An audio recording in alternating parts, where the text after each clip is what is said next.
Bonjour. Notre invitée aujourd'hui est Brigitte Auriol. Brigitte Auriol, vous êtes psychothérapeute, vous êtes formatrice en relations humaines. Vous travaillez à Bagnols-sur-Cèze et vous nous avez fait le plaisir de venir jusqu'à Avignon.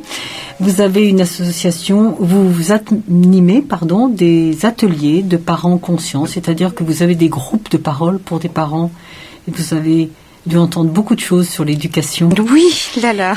Nous voudrions aujourd'hui parler de la colère de l'enfant, parce que la colère de l'enfant laisse toujours les parents stupéfaits quelquefois, ou provoque aussi leur colère. Enfin, c'est toujours très difficile de voir un enfant en colère. Oui, c'est vrai. Vous avez dit deux choses intéressantes. Ça peut effectivement provoquer chez le parent soit la stupéfaction, soit aussi la colère, bien sûr. En général, c'est plutôt la colère. La colère d'un enfant peut nous enrager en tant que parent encore plus que de rester comme ça sans voix en général. Et alors voilà, que on est devant la colère d'un enfant et comment faire devant cette colère d'enfant. D'abord, la colère, je dirais, c'est un bon signe. Rassurons-nous. Rassurons-nous si nos enfants font des colères. Rassurons-nous si nos enfants sont en colère. C'est de la même façon pour nous adultes de pouvoir réagir à une injustice. Donc c'est très important pour un enfant que de pouvoir exprimer cette colère. Et c'est d'autant plus important que le parent accepte les colères de son enfant.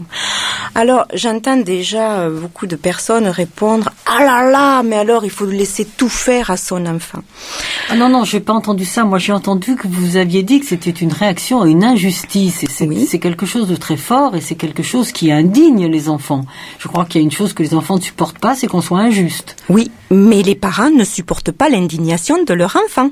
Bon, on est mal parti. C'est pourquoi un parent réagit aussi violemment à la colère de son enfant d'ailleurs, pour le faire taire, pour que ne plus l'entendre, et parce qu'il n'a pas à répondre, parce qu'il n'a pas à prendre parti, voilà, parce que ce n'est pas son rôle d'enfant que de réagir aussi fortement devant une situation. Et ça, c'est dramatique, parce que justement, la colère, c'est réparateur. Je vis une frustration, je vis une injustice et il m'est nécessaire pour me restaurer, pour récupérer mon intégrité, mon identité aussi, de me mettre en colère. La colère est une émotion réparatrice dans ce sens, où elle va me permettre donc de me réparer si j'ai été blessée. Et si on laisse ça, si on permet ça à notre enfant, mon Dieu, mais nous allons faire des enfants formidables qui, quand ils vivront des injustices, ne serait-ce qu'à l'école ou ailleurs, ils sauront s'en défendre.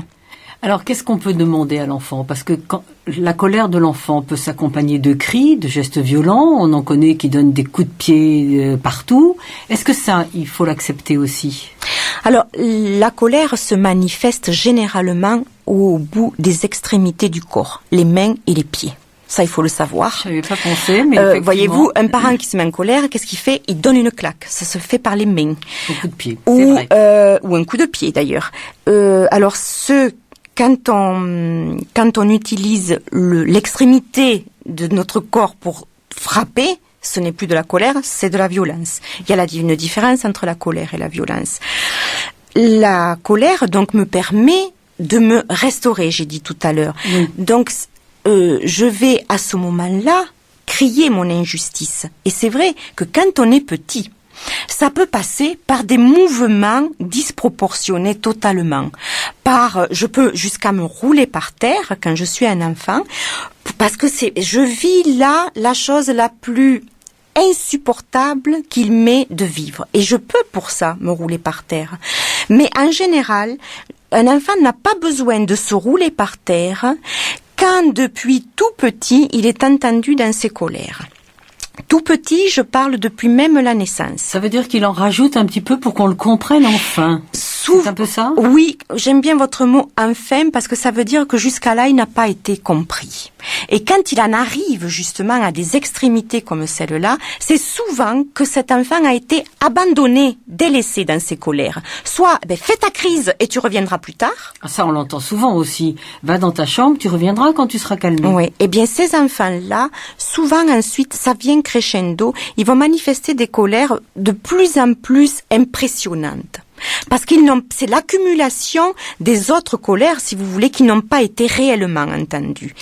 Mais c'est quand même difficile de discuter ou de dire même à un enfant, je comprends pourquoi tu es en colère, quand il est dans cette période-là. Donc, est-ce qu'on peut pas lui dire quand même, calme-toi, on parlera après? Non, pourquoi dire à un enfant, calme-toi, on parlera après? Quand on est dans une émotion, on n'est plus dans sa raison.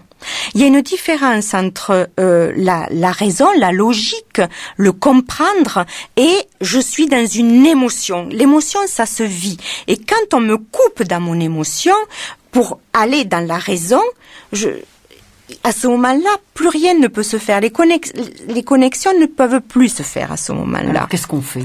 Alors, qu'est-ce qu'on fait? Eh bien, une colère chez un enfant, la première chose à faire, c'est de l'entendre, d'être là, de l'écouter. Et voilà, tu es en colère et je le laisse vivre sa colère. C'est seulement quand il a terminé sa colère... L'enfant qui se roule par terre, on a quand même envie d'aller le prendre, non? Il vaut mieux aller le protéger s'il est en insécurité, s'il peut se cogner à une table ou si, bien sûr, évidemment que je vais faire en sorte qu'il ne se blesse pas. Et qu'il ne fasse peut-être pas mal aux autres, parce qu'on en voit aussi. Et qu'il ne fasse pas mal aux autres. C'est pourquoi colère, tape sur les autres. Absolument. C'est pourquoi un enfant qui est vraiment dans une crise aussi forte que celle-là, c'est mieux d'être derrière lui et de l'enlacer à la limite pour qu'il puisse encore plus élancer ses mains et ses pieds de cette façon. Mais là, on risque pas de recevoir des coups. D'accord. Mais attendre qu'il arrive tout seul, sans le lui dire, qu'il se calme. Et après, ça arrive très facilement dans les pleurs, dans la tristesse. Mais laissez vos enfants être en colère, laissez-les vivre leur injustice. C'est le seul langage qu'ils ont pour se défendre de quelque chose, pour dire leur mécontentement. De toute façon, la colère finit par tomber. Mais absolument, si on la laisse, si on l'accepte, la colère, évidemment, ça ne dure pas longtemps. Ça ne dure pas longtemps. Parce que les émotions, elles ne durent pas dans le temps. Les émotions, c'est toujours violent et vif. Une émotion, c'est spontané, tout à fait. Oui. Ça peut durer de quelques secondes à quelques minutes. Oui, vous faites bien la différence entre l'émotion et le sentiment. On peut garder un sentiment absolument. Plus longtemps. Un sentiment s'installe sur la durée. Voilà. Une émotion, dans le mot émotion, il y a le mot motion. Motion, c'est le mouvement. Donc ça rentre et ça sort comme ça. Donc ça, c'est assez spontané, effectivement. Donc laissez exprimer les colères à vos enfants. Ne les prenez pas contre vous. Ils l'expriment. Même si vous dites, tu es méchante, je te déteste, je ne t'aime plus, laissez-le dire dans ce moment-là tout ce qu'il a là sur le cœur pour qu'il puisse le sortir de lui. Ne le prenez pas pour argent comptant, tous les parents qui peuvent m'entendre. Oui, j'allais vous le demander. Il faut quand même pas le prendre pour argent comptant. Ne le prenez pas pour argent comptant. Non, parce que après ça, il passe dans une autre étape. Il va passer dans les pleurs, dans une grande tristesse. Et c'est là que le parent peut intervenir. Mon Dieu, mais c'est vrai, tu étais vraiment tellement en colère. Et je comprends que tu puisses même dire tout ça dans ce moment-là. Je sais que c'est pas contre moi. Bien sûr, pourquoi pas? Si c'est pas contre le parent. Et tu as raison de me le dire. Tu as raison de me dire que j'ai eu tort. Parce que c'est vrai, je n'ai pas à te parler sur ce ton. Je n'avais pas à te rabaisser. Parce que c'est vrai, je t'ai rabaissé. Je n'avais pas à t'humilier. D'autres fois, et tu n'avais pas non plus peut-être à te mettre en colère pour une chose comme ça. Non, jamais je ne dirais ça. Jamais, parce que il a toujours un bon prétexte pour être en colère. Alors ça peut être parce que le biscuit est cassé, qu'il voulait un biscuit entier.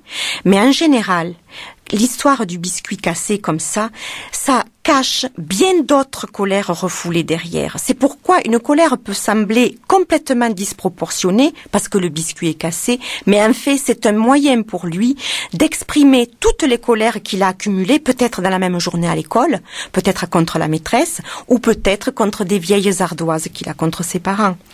Soyons honnêtes, soi-même, on a tous fait l'expérience de la petite chose qui nous met en colère, alors que c'est une petite chose, tout ça parce qu'on notre journée a été trop dure, Tout à trop fait. difficile, on en fait tous l'expérience. Absolument.